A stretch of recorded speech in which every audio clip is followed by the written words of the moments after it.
దేవునికి మహిమ కలుగునుగాక. తండ్రి కుటుంబాన్ని కూడా దేవుడు దీవించులాగునా. మన ముందు కొన్ని విషయాలు పంచుకుంటుంది దేవుడు. ఆ మాటలు బలపరచులాగునా.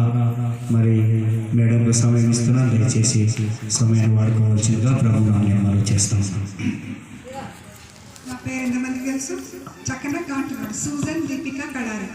అయితే Samuel Kadari founders of global gospel ministries. వాళ్ళు స్థాపించిన సంస్థ సేవ పేరు గ్లోబల్ గాస్పల్ మినిస్ట్రీస్.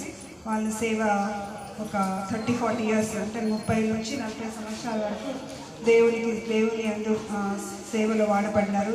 చెప్పింది కదా, దేవుని కోసం సేవ చేసినందుకు దేవుడి జీతము ఇచ్చింది. అయితే మా తాత కూడా ఈ ఊర్లో సేవ చేసింది. మా తాత, మా డాడీ దేశంలో చేసిండు, ఈ ఊర్లో చేసిండు. ఇంకా అమెరికా పోయిండు, ఇంకా వేరే వేరే దేశాలైనా పోయిండు. దేవుడు అట్లా దీవించిండు కదా. ఇప్పుడు నాది 3వ తరం. ఎన్నో తరం? యేసు ప్రభుని నమ్ముకున్న 3వ తరం. ఫస్ట్ తాత నమ్ముకున్నాడు. తాత పుట్టిన మా డాడీ శామ్యుల్ కడారి సేవలో వాడబడినాడు. ఇప్పుడు మాది ఎన్నో తరం? నేను 3వ తరం అనమాట. సో మీ అందరి మధ్యలో నాకు తెలుగులో చెప్పడానికి రాదు, ఎందుకంటే చాలా రోజులు తెలుగులో మాట్లాడడం మామూలుగా మాట్లాడతా, కానీ ఇట్లా స్టేజ్ ఎక్కి వాక్యం చెప్పాలంటే తెలుగు భాషలో చెప్పడం రాదు. మామూలుగానే మాట్లాడతాను, సో ఏమనుకోవద్దు. సో మీ అందరికీ నేను ఒక వాక్యం చదవాలనుకుంటున్నాను.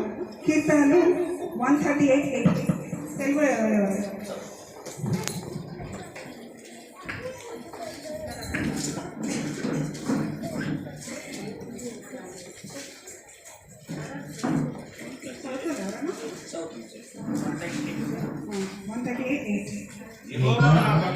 యెహోవా నా పక్షమున కార్యము సఫలము చేయును. యెహోవా నీ కృప నిరంతరమును, నీ చేతి కార్యమును విడిచిపెట్టకుము. యెహోవా నా పక్షమున కార్యము సఫలము చేయును.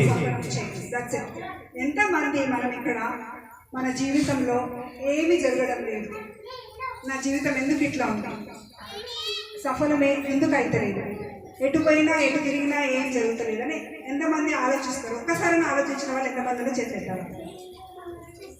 ఆకలి అవుతుంది అందరికీ? ఆకలి అవుతున్నట్టుంది, చేతి ఒడగొడదామని ఎంతమంది చెప్పాలి? చేతులు ఎత్తారు. ఎంతమంది నా జీవితం ఇట్లనే ఉంటుందా, ఇక నేను ఇంతనేనా, నా బతికింతేనా అని ఎంతమంది అనుకున్నారు? చేతులు ఎత్తాలి. నేనైతే చాలాసార్లు అంటాను, కానీ బైబిల్ ఏమంటుంది? యెహోవా నా పక్షమున కార్యము సఫలము చేయును.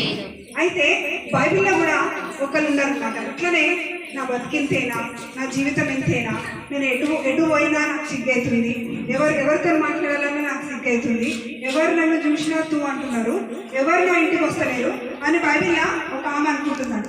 ఏమనుకుంటుంది? ఇట్లనే మనలాగా అనుకుంటుంది.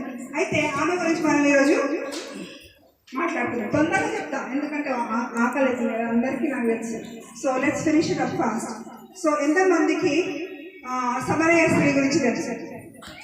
సమరయ స్త్రీ బైబిల్లో యేసు ప్రభు ఒక స్త్రీని కలుస్తాడు, ఒక ఏమంటారు బావి దగ్గర. ఆ స్టోరీ ఎంతమంది తెలుసా?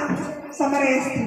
అయితే అది ఎక్కడుందంటే జాన్ 4:7-8.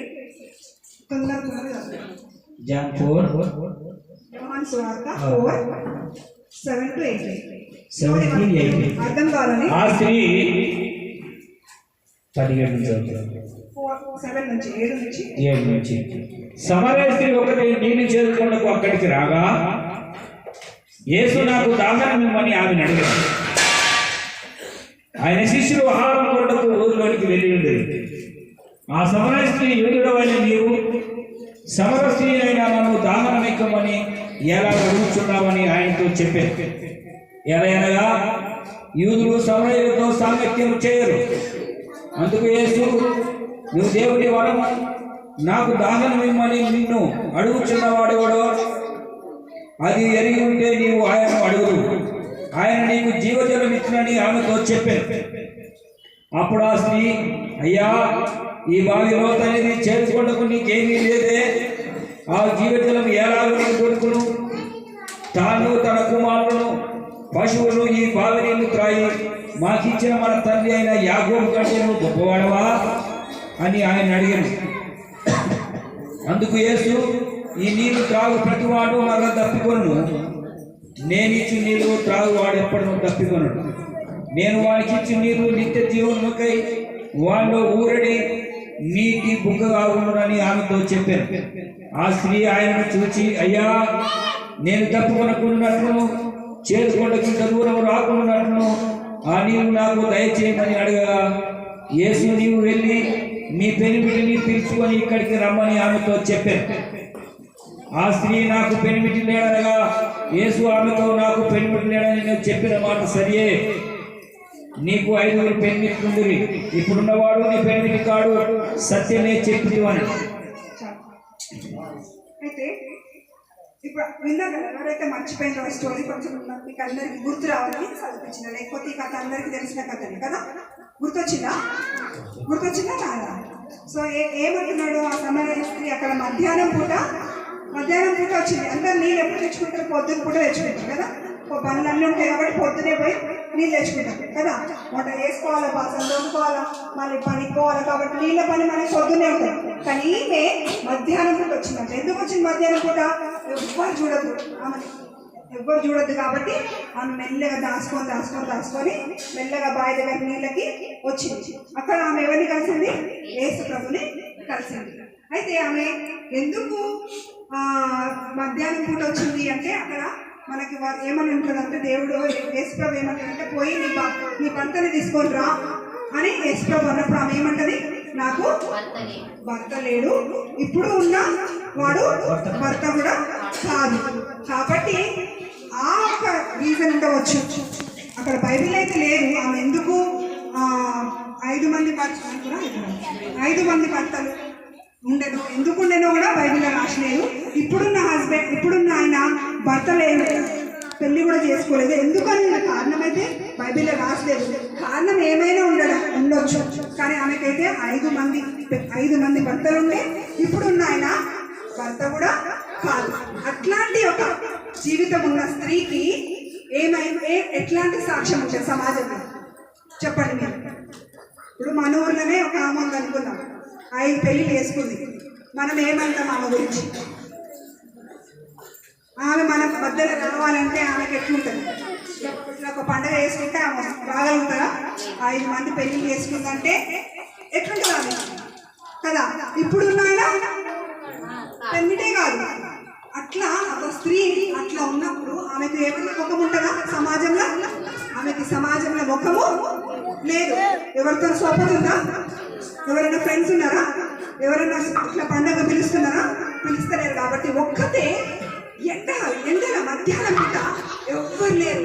అందరు ఊళ్ళో ఆడవాళ్ళందరూ పనులన్నీ కంప్లీట్ చేసుకున్నాక వాళ్ళు నీళ్ళు ఎత్తుకొని పోయి వాళ్ళు బాసాలు తోముకొని వాళ్ళు పనులకు పోయినాక ఈమె ఒక్కతే అప్పుడు మెల్లగా ఇవ్వలేనప్పుడు వచ్చి ఆ నీళ్లు తీసుకొని పోవడానికి వచ్చింది. ఎందుకంటే ఆమె చాలా సిగ్గుతో ఉన్నట్టు అనిపిస్తుంది కదా స్టోరీలో. సిగ్గుపడుతుంది, చాలా బాధలో ఉందేమో. ఆమె నా జీవితం ఎందుకు దేవా ఇట్లా అయిపోయింది అని ఆమె ఆలోచనలో ఉందేమో.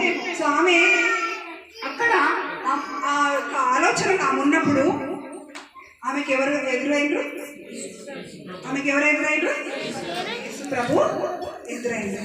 అప్పుడు ఆమె ఎప్పుడైతే ఆమె యేసు ప్రభుని ఎదుర్కొంటారో, ఎప్పుడైతే దేవుడిని ఆ బావి దగ్గర కలుస్తుందో, దేవుడు ఏమంటున్నాడంటే, ఈ నీళ్ళు కాదు నేను నీకు ఇచ్చేది, ఏమిస్తా?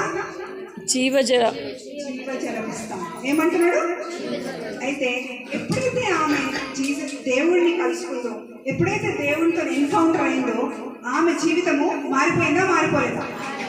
ఆమె ఏం చేస్తుందంటే, అవును నువ్వే మిస్ అయ్యావు. నేను తొందర చెప్తున్నా, because everybody is hungry. So నువ్వే మిస్ అయ్యావు, నువ్వే ఈ లోకాన్ని రక్షించే దేవుడు నువ్వే అని చెప్పి ఆమె యొక్క అక్కడ బైబిల్ ఏమని ఉంటుందంటే, ఆమె తెచ్చిన ఆ బిందెని అక్కడ పడేసి ఆ స్త్రీ తన కుండను విడిచిపెట్టి ఊర్లోనికి వెళ్ళి, మీరు వచ్చి నేను చేసినవన్నీ నాతో చెప్పిన మనుషులు చూడండి, ఈయన క్రీస్తుగాడా అని ఆ ఊరు వారితో చెప్పగా, వారు ఊరిలో నుండి బయలుదేరి ఆయన వద్దకు వచ్చి చూడండి. Praise God.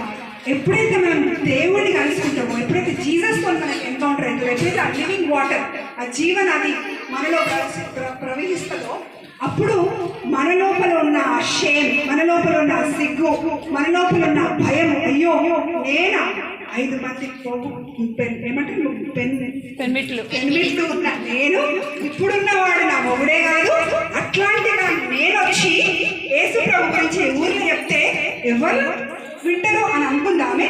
ఎప్పుడైతే అసలు జీసస్తో ఎన్కౌంటర్ అయిందో అప్పుడు ఆమె లోపల ఒకలాంటి ధైర్యం వచ్చిందా. ఆమె కుండ అంటే ఏంటి, ఆమె పాప జీవితం ఆ భారం, ఆమెకున్న ఆ పాపం అంటే అక్కడ వదిలిపెట్టి she left it there and she went into the village. ఊర్లోకి పోయి అందరికీ చెప్పింది. ఏమని షీ బికమ్ ఎ లీడర్. అప్పుడు ఆమె ఏమైంది, లీడర్ అయింది. అప్పుడు ఆమె చెప్తే ఆమె ఇంకా అందరూ వచ్చింది కదా, అప్పుడు ఆమె ఏమైంది, షీ బికమ్ ఎ లీడర్. ఆమె లీడర్ అయింది కదా. సో ఎందుకు నేను ఈ స్టోరీ చెప్తున్నానంటే, నా జీవితంలో కూడా ఇదే స్టోరీ, సేమ్ స్టోరీ. ఎప్పుడు నేను ప్రేర్ చేస్తాను, నాకు దేవుడు ఈ వాక్యము, ఈ సమరయ స్త్రీ గురించి నాకు ఎప్పుడు ధైర్యపరుస్తూ ఉంటాడు అనమాట. సో మన జీవితంలో కూడా, నీ జీవితంలో కానీ నా జీవితంలో కానీ, మనం చేసిన ఏ తప్పుకైనా, మనం తప్పు లేకుండా ఎవరైనా ఉన్నారా? తప్పు లేని వాళ్ళు ఎవరైనా ఉన్నారా? పాపం చేయని వాళ్ళు ఎవరైనా ఉన్నారా? ఎవ్వరు లేరు. అందరూ పాపం చేసిన వాళ్ళు, అందరూ చెడ్డోళ్ళు. కానీ ఎప్పుడైతే ఆ గొప్ప దేవుడు యేసు ప్రభుని మనం కలుస్తామో, ఎప్పుడైతే మనం ఆయనతో ఎన్కౌంటర్ అవుతామో, ఎప్పుడైతే ఆయన మనం తెలుసుకుంటామో, మన లోపల ఉన్న పాపము పోతుంది, మన లోపల ఉన్న భయము పోతుంది, మన లోపల ఉన్న సిగ్గు పోతుంది. మనము లీడర్స్ అవుతాం. What will become leaders. అప్పుడు ఆమె ఏం చెప్పింది, ఆమె ఎవాంజలైజ్ చేసింది. ఎవాంజలైజ్ అంటే అందరికీ సువార్త చెప్పింది. యేసు ప్రభుని నేను కలిసినాను, యేసు ప్రభు నన్ను క్షమించినాడు, యేసు ప్రభు నాకు జీవనదిని నాలో ప్రవహింపజేస్తా అన్నాడు. కాబట్టి మీరు కూడా రండి, కంసీల మెస్సయ్యను వచ్చి మీరు చూడండి. అప్పుడు ఆమె లైఫ్ అంతా transformation.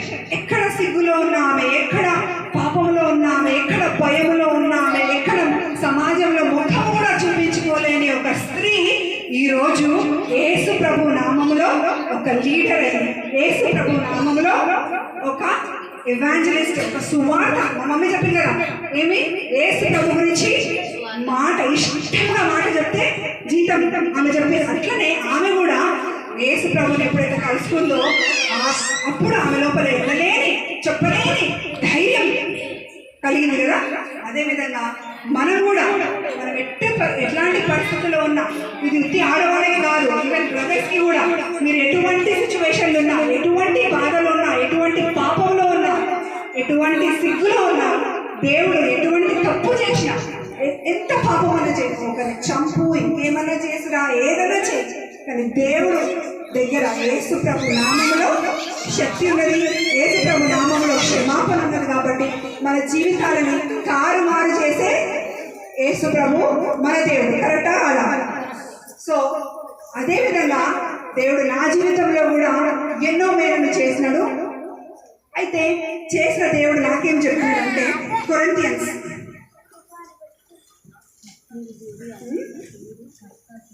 2 Corinthians 1. 2 Corinthians 1st chapter 3-4.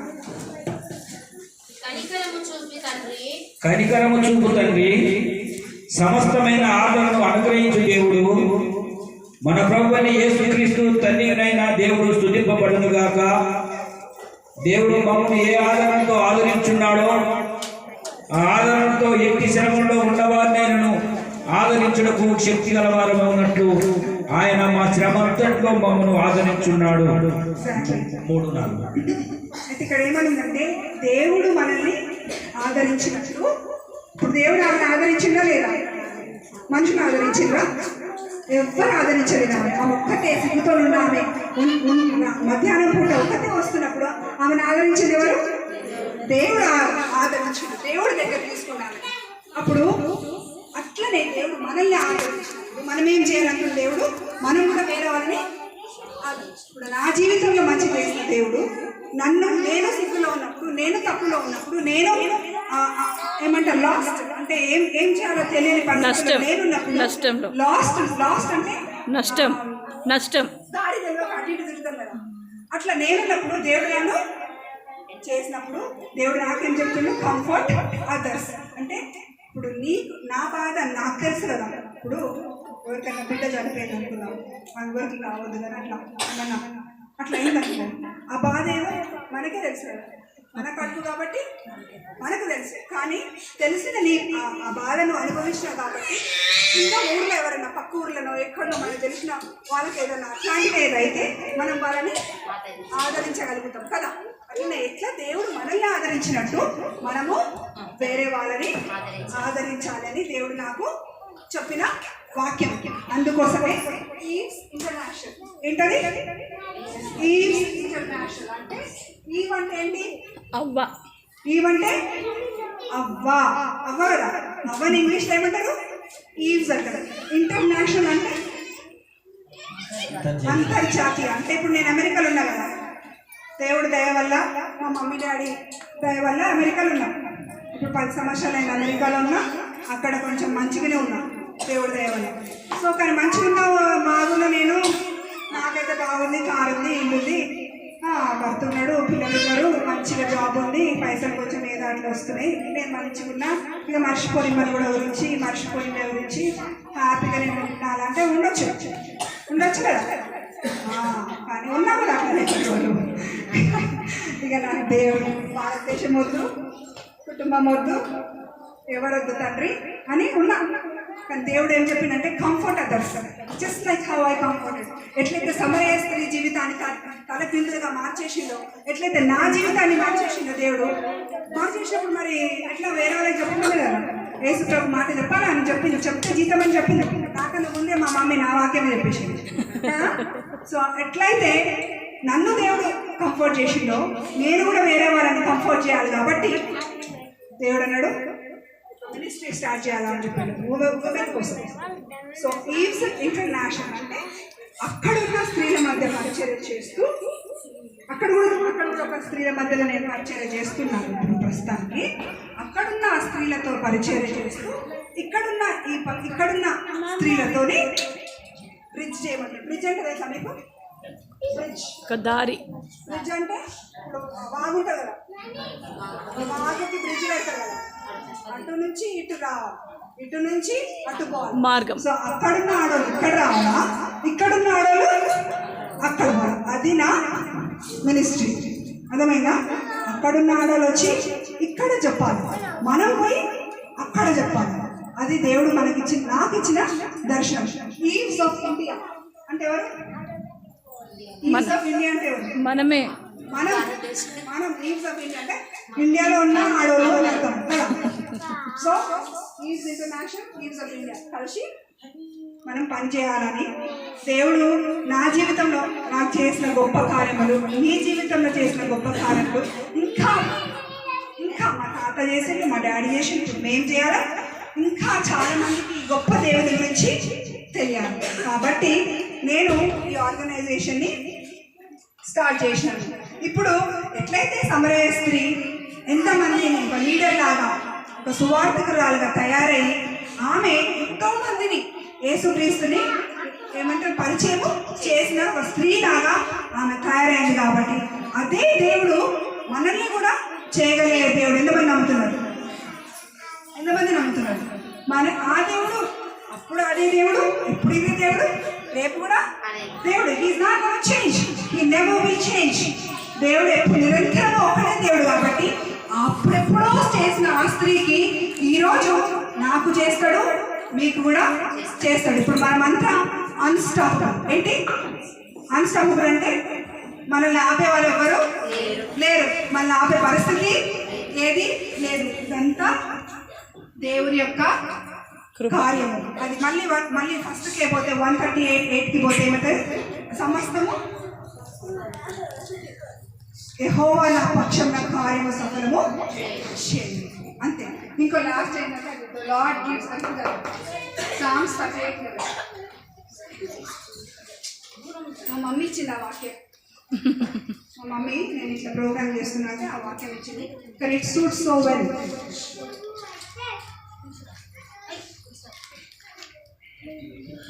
ప్రభు మాట సెలవిచ్చుచున్నాడు.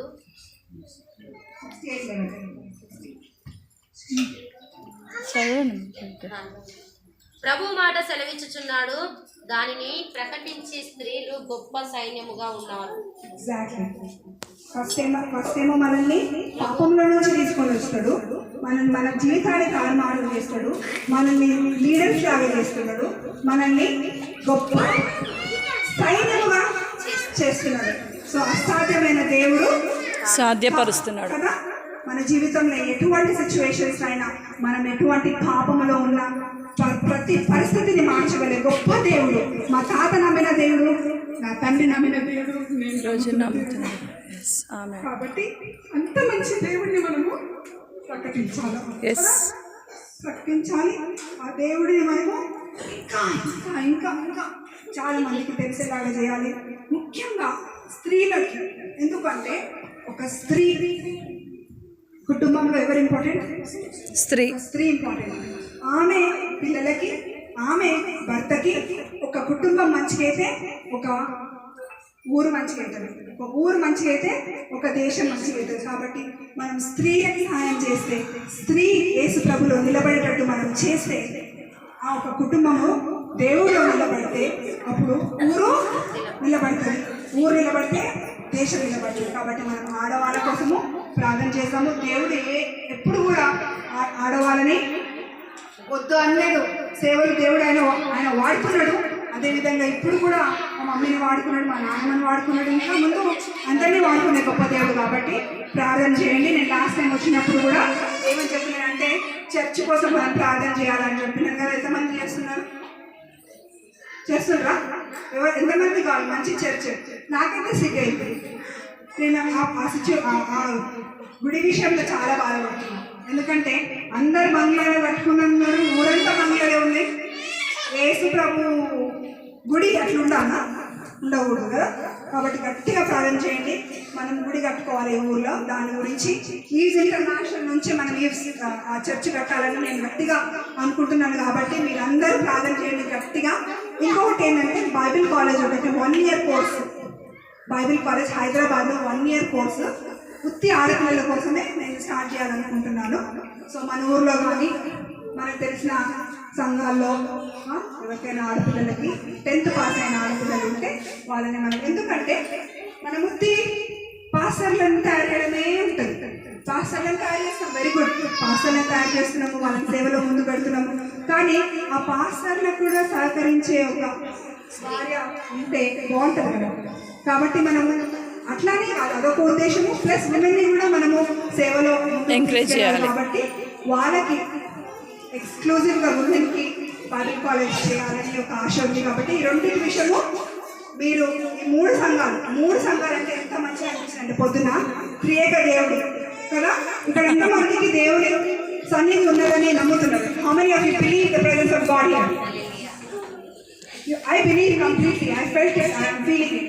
పరిశుద్ధాత్మ దేవుని కోసం ఒకసారి స్తోత్రం చెప్పండి. One more time. Amen.